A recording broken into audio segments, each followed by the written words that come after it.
Çöldə hava soyuq idi və xırda yağış yağırdı. Anam da dedi ki, Tahir gəl boğazadan xınqalı bişirək. Həm kömək ilə, həm də necə bişirilir öyrənərsən deməsi ilə Qax-Saxtala zonasına ayrılan bu ləzzətli yeməyi hazırlamağa başladıq. Bu xınqalı hazırlamağa ilk öncə ətləri qazana atmaqla başlayırıq ki, öz xodunda bişsin.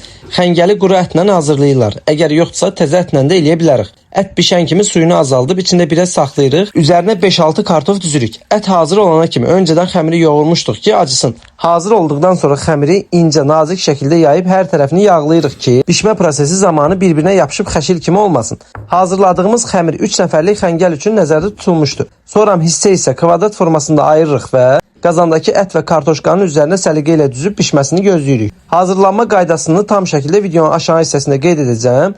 Əlavə onu da qeyd edim ki, saxurlara və avarlara məxsus bu yeməyi zonadan əlavə Bakıda yerləşən Qax-Saxtalaya aid restoranlarda da dada bilərsiniz. Stola servis edən zaman səliqə ilə hər birisini ayrıca qaba qoyuruq. Sonda ən əsas məsələ, bu xəngəl necə yeyilir?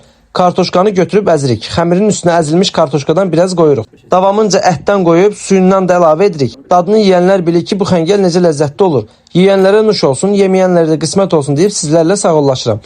Növbəti vloqlarda görüşənədək.